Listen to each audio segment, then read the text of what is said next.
To A Course in Miracles Live, and we're going through the workbook of A Course in Miracles, opening our hearts, opening our minds, letting go of our past definitions of absolutely everything, including the belief in time, and opening up to eternal life, the life that we share with God, letting go of the beliefs in biological life and seeing that life is beyond the body.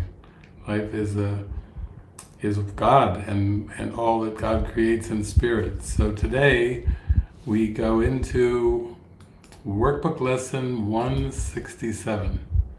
There is one life, and that I share with God. There are not different kinds of life, for life is like the truth. It does not have degrees.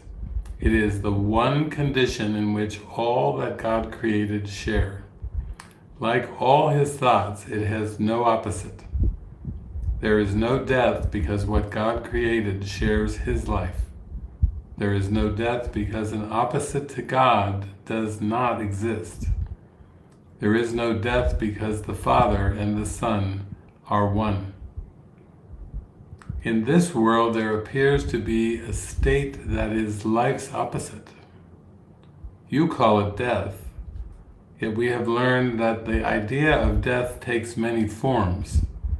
It is the one idea which underlies all feelings that are not supremely happy. It is the alarm to which you give response of any kind that is not perfect joy.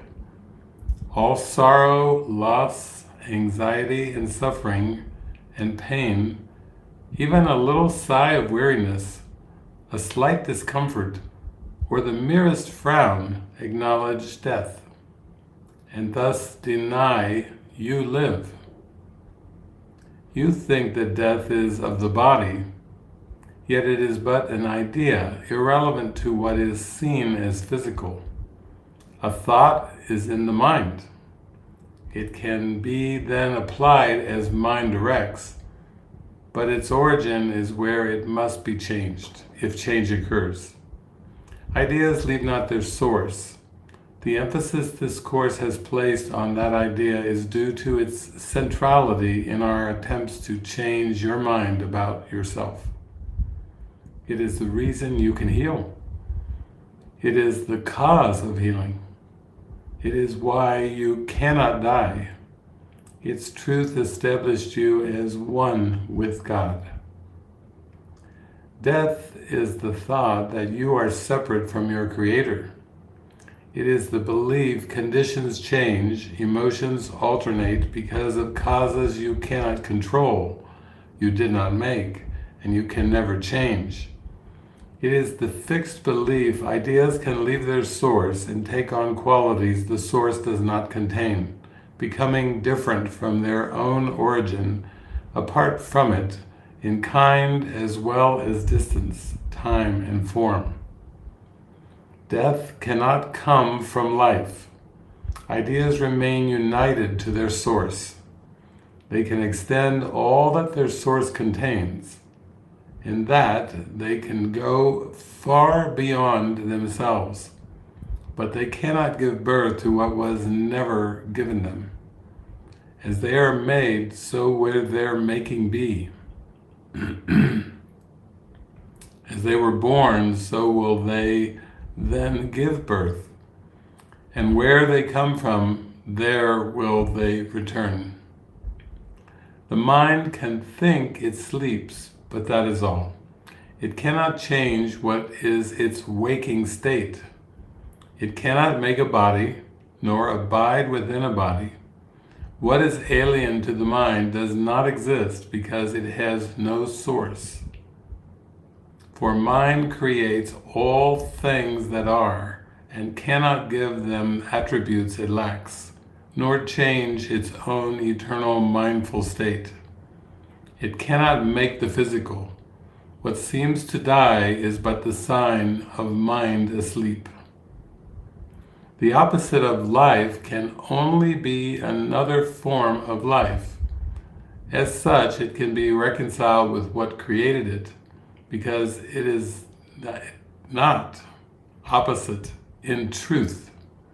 Its form may change, it may appear to be what it is not, yet mind is mind, awake or sleeping. It is not its opposite in anything created, nor in what it seems to make when it believes it sleeps. God creates only mind awake. He does not sleep, and his creations cannot share what he gives not, nor make conditions which he does not share with them. The thought of death is not the opposite to thoughts of life. Forever unopposed by opposites of any kind, the thoughts of God remain forever changeless, with the power to extend forever changelessly, but yet within themselves, for they are everywhere. What seems to be the opposite of life is merely sleeping. When the mind elects to be what it is not, and to assume an alien power which it does not have, a foreign state it cannot enter, or a false condition not within its source, it merely seems to go to sleep a while. It dreams of time, an interval in which what seems to happen never has occurred. The changes wrought are substanceless, and all events are nowhere. When the mind awakes, it but continues as it always was. Let us today be children of the truth and not deny our holy heritage. Our life is not as we imagine it. Who changes life because he shuts his eyes or makes himself what he is not because he sleeps and sees in dreams an opposite to what he is? We will not ask for death in any form today, nor will we let imagined opposites to life abide in even an instant, where the thought of life eternal has been set by God himself. His holy home we strive to keep today, as he established it, and wills it be forever and forever. He is Lord of what we think today, and in his thoughts, which have no opposite, we understand there is one life, and that we share with him, with all creation, with their thoughts as well, whom he created in a unity of life that cannot separate in death and leave the source of life from where it came. We share one life because we have one source, a source from which perfection comes to us, remaining always in holy minds which he created perfect. As we were, so we are now, and will forever be. A sleeping mind must waken as it sees its own perfection mirroring the Lord of life so perfectly it fades into what is reflected there, and now it is no more a mere reflection. It becomes the thing reflected, and the light which makes reflection possible. No vision now is needed, for the awakened mind is one that knows its source, its Christ self, its holiness. There is one life, and that I share with God. And for support for this amazing lesson, we go back 40 lessons to lesson 127. There is no love but God's. Perhaps you think that different kinds of love are possible. Perhaps you think there's a kind of love for this, a kind for that, a way of loving one, another way of loving still another. Love is one. It has no separate parts and no degrees, no kinds nor levels, no divergencies and no distinctions. It is like itself, unchanged throughout. It never alters with a person or a circumstance. It is the heart of God and also of His Son. Love's meaning is obscure to anyone who thinks that love can change. He does not see that changing love must be impossible, and thus he thinks that he can love at times and hate at other times. He also thinks that love can bestow on one and yet remain itself, although it is withheld from others. To believe these things of love is not to understand it. If it could make such distinctions, it would have to judge between the righteous and the sinner and perceive the Son of God in separate parts. Love cannot judge. As it is one itself, it looks on all as one. Its meaning lies in oneness, and it must elude the mind that thinks of it as partial or in part. There is no love but God's, and all of love is His.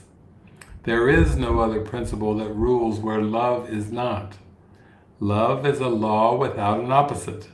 Its wholeness is the power holding everything as one, the link between the Father and the Son, which holds them both forever as the same.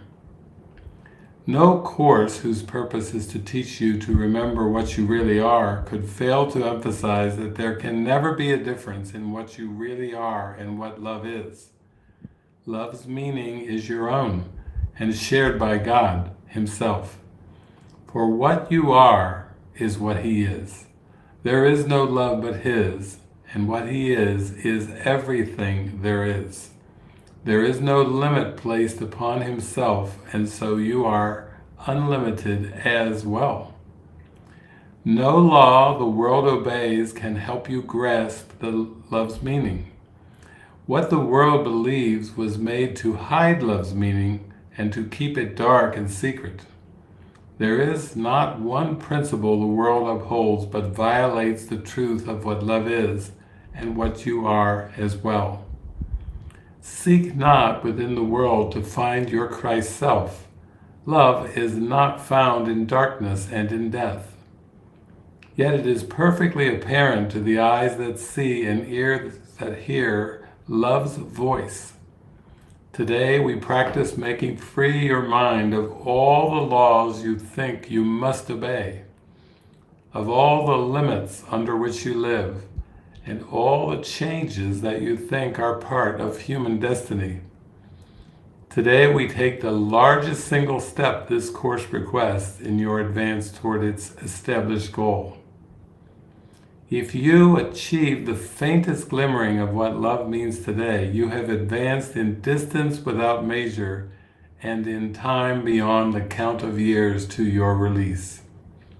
Let us together, then, be glad to give some time to God today and understand there is no better use for this time than this. For 15 minutes twice today, escape from every law in which you now believe. Open your mind and rest. The world that seems to hold you prisoner can be escaped by anyone who does not hold it dear. Withdraw all value you have placed upon its meager offerings and senseless gifts, and let the gift of God replace them all. Call to your Father, certain that His voice will answer. He Himself has promised this, and He Himself will place a spark of truth within your mind wherever you give up a false belief, a dark illusion of your own reality and what love means. He will shine through your idle thoughts today and help you understand the truth of love. In loving gentleness, He will abide with you as you allow His voice to teach love's meaning to your clean and open mind. He will bless the lesson with His love. Today, the legion of future years of waiting for salvation disappears before the timelessness of what you learn. Let us give thanks today that we are spared a future like the past. Today we leave the past behind us, nevermore to be remembered. And we raise our eyes upon a different present, where a future dawns unlike the past in every attribute. The world in infancy is newly born, and we will watch it grow in health and strength to shed its blessing upon all who come to learn to cast aside the world they thought was made in hate, to be love's enemy. Now are they all made free, along with us. Now are they all our brothers in God's love. We will remember them throughout the day, because we cannot leave a part of us outside of our love if we would know our Christ self. At least 3 times an hour, think of one who makes the journey with you and who came to learn what you must learn. And as he comes to mind, give him this message from your Christ self. I bless you, brother, with the love of God, which I would share with you. For I would learn the joyous lesson that there is no love but God's, and yours, and mine, and everyone's. Strong support. There is one life, and that I share with God. There is one love, and that I share with God. Because, as we just read, there is no love but God's. So, to further remember our lesson today, I am going to play a song from Oman and Shanti in their Let Me Remember album. And this one's called The Healing of God's Son. And the beginning of this song is so ethereal. Shanti is just letting her voice drift higher and higher into higher octaves, just mirroring our ascension back to heaven. And the healing of God's Son, the remembrance of Christ, the remembrance of heaven.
Sweet. So, we go through the day remembering there is one life, and that I share with God. And today is movie day, so I'll be joining lots of friends from around the world in about 2 hours and 17 minutes from now.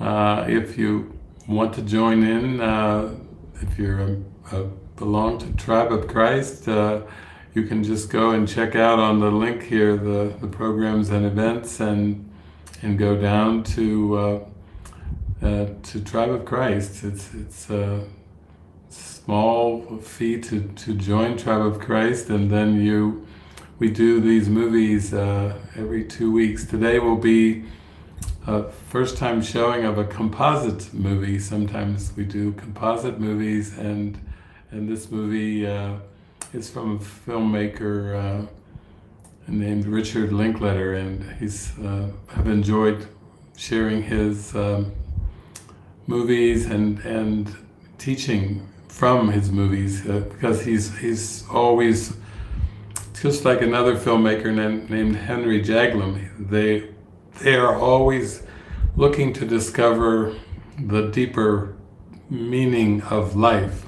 And we know from our lesson today from Jesus, there is one life, and that I share with God. And this will be an exploration through the movie of waking up from the dream of this world to that one life, and looking at forgiveness in a very, very profound and deep way. So if you can join us in about 2 hours and 15 minutes for the movie, just go to the website here and make sure you're part of Tribe of Christ, and then in we go, and away we go. Higher and higher and higher, ascending to that one life that we share with God. Okay, have a beautiful day. Love you.